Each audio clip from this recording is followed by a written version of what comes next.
Hello' everyone, good evening. এতিয়া বাজিছে 5:15 আৰু এতিয়াহে মই চুলি চুচিবলৈ টাইম পালোঁ। মানে আজি ছানডে বুলি ৰাতিপুৱাই ধুই দিছিলোঁ। ৰাতিপুৱাই ধুই দিছিলোঁ, কিন্তু খোপা বান্ধি ৰাখিলোঁ।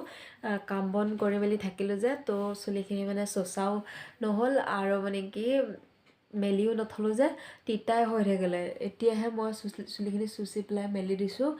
তিতা তিতা ভাৱ হৈ আছে আৰু ড্ৰেছ চেঞ্জ কৰি ল'লোঁ। সন্ধিয়া টাইমত কামখিনি কৰি মেলি, মানে আজি ছানডে বুলি আগবেলাতে সেই চুলি তুলি চেম্পু কৰিলোঁ, বাকী কামবোৰ কৰিলোঁ, কিন্তু ঘৰ মচিম বুলি ভাবিছিলোঁ। কিন্তু টাইম নিমিলিলগৈ। টাইম নিমিলাৰ কাৰণে ঘৰটো মচিব থাকি গ'ল। তাৰপিছত ল'ৰা মানে আজি দিনটো ইমান শুইছে, তাৰপিছত ভাবিলোঁ পিছবেলা হ'লেও ঘৰটো মানে মচি দিওঁ। কাৰণ আমি যিহেতু ইমান দিন নাছিলোঁ, মই আৰু ল'ৰা, দেউতাক বাৰু আছিলে, কিন্তু মানে ইমান দিন যিহেতু মই নাছিলোঁ ন, তো মানে টাইলছবোৰ যিহেতু বগা, ফ্ল'ৰ টাইলছবোৰ যিহেতু বগা, সেইটো কাৰণে মানে অকণমান কিবা এটা দাগ লাগিলেও ধৰিব পাৰি। তো টাইলছবোৰত কি হৈ আছে, এই যে ওপৰৰ পৰা যে জেঠী আৰু পঁইতাচোৰা নাই আমাৰ ইয়াতে, জেঠীয়ে হাগি দিয়ে নহয়, সেই গুবোৰ ভৰি ভৰি মানে বগা টাইলছ যে, মানে ফ্ল'ৰখন মানে কিবা ক'লা ক'লা দাগ লাগি আছিলে। তো মিষ্টাৰে ঘৰ চৰ চাফা কৰে, মচে, কিন্তু হ'লেও মাইকী মানুহৰ কাম আৰু মতা মানুহৰ কামৰ মাজত পাৰ্থক্য থাকেনে নাই বাৰু, হয়নে? তো মতা মানুহৰ কামখিনি হৈছে ওপৰে ওপৰে কৰা, আৰু মাইকী মানুহৰ কামখিনি হৈছে খুটি নাটি মাৰি কৰা, তেনেকুৱা। তো মানে মই সেইকাৰণে তেওঁ মুচে যদিও, চাফ চিকুণ কৰে যদিও, সেই দাগবোৰ মানে যোৱা নাছিলে। তো মই মানে পৰহিদিনাখন মচিছোঁ, কিন্তু মচি থাকোঁতে ল'ৰা উঠিলে যে, উঠাৰ কাৰণে জল্দি জল্দি মচি মেলি থৈ দিলোঁ। সেই দাগবোৰ খেদাবলৈ চেষ্টা নকৰিলোঁ। তো আজি ল'ৰা মানে দিনটোৱে শুৱা যেন শুইছে। মানে অলপ সময়হে উঠিছে গাখীৰ খাবলৈ, বাকী মষ্ট অফ দ্য টাইম সি আজি শুইয়ে আছে। তো শুই থকাৰ কাৰণে মই ভাবিলোঁ ভাত পানী খাই মেলি বাচন বৰ্তন ধুই মেলি যেতিয়া অলপ ফ্ৰী পালোঁ, ভাবিলোঁ আজি একদম পূৰা চাফা কৰি ঘৰটো মচি দিওঁ। কাৰণ মোৰ মানে আগৰ পৰাই মই চাফ চিকুণ কৰি ৰাখোঁ যে, এতিয়া মানে যদিও টাইম নাপাওঁ, তথাপিও মনটো মানে কাম কৰোঁ এনেকুৱা লাগি থাকে। যদিও ল'ৰাক টাইম দিব লাগে এতিয়া, হ'লেও মানে কামখিনিতহে ধান্দা। তো যেতিয়া ল'ৰা শুলে অকণমান চান্স পালোঁ, সেইটো কাৰণে কি কৰিলোঁ, মই চাৰ্ফৰ পানী লৈ পেলাই, পানীত চাৰ্ফ গুলি তেনেকৈ মানে এনেই হেৰি দি মচোঁ বাৰু, হোৱাইট ফেনাইল দি মচোঁ, গোন্ধটো ভাল বা পোক পৰুৱাৰ কাৰণে ভাল।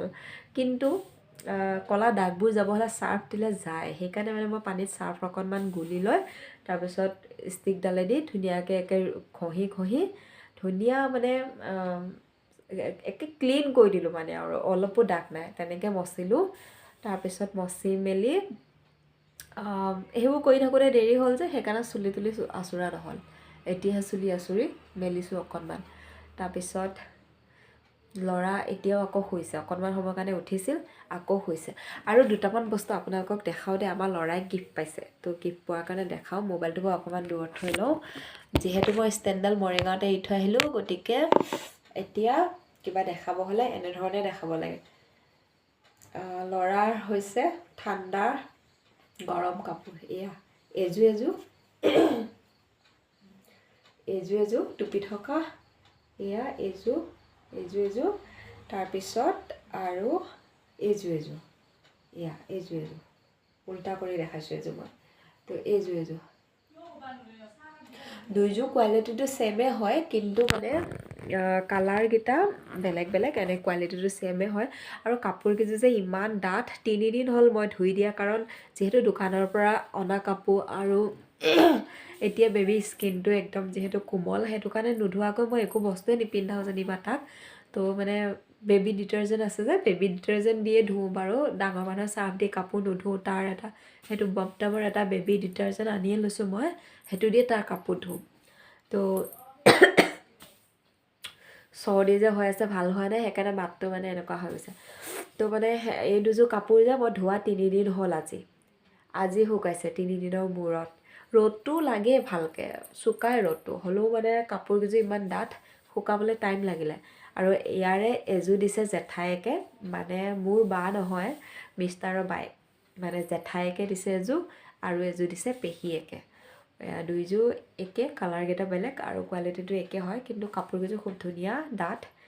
তো পুহ মাহৰ যেতিয়া ঠাণ্ডা পৰিব তেতিয়া পিন্ধোৱা কাপোৰ। এতিয়াতো ৰ'দেই দিয়ে বাৰু দিনৰ ভাগত, তো সন্ধিয়া ভাগতহে অকণমান হেৰি হৈ থাকে, ঠাণ্ডা পৰে। তো ল'ৰা এতিয়াও শুই আছে। তেতিয়াতে মই চুলি তুলি চুচি ৰেডি হৈ ল'লোঁ আৰু ভোক লাগিছে এতিয়া চাহ একাপ গৈ পিনি খাওঁগৈ। আপোনালোকে চাহ খালেনে বাৰু? অকণমান ল'ৰাকো দেখুৱাই দিছোঁ ৰ'ব, সি চাওক ল'ৰা টোপনি। আৰু মই কিন্তু বেলেগ দিনাখন তাক যে মানে গৰম কাপোৰ পিন্ধি পেলাই টোপনি নিনিয়াওঁ। আজি মানে সি গৰম কাপোৰ পিন্ধা ভাতেই টোপনি গ'ল।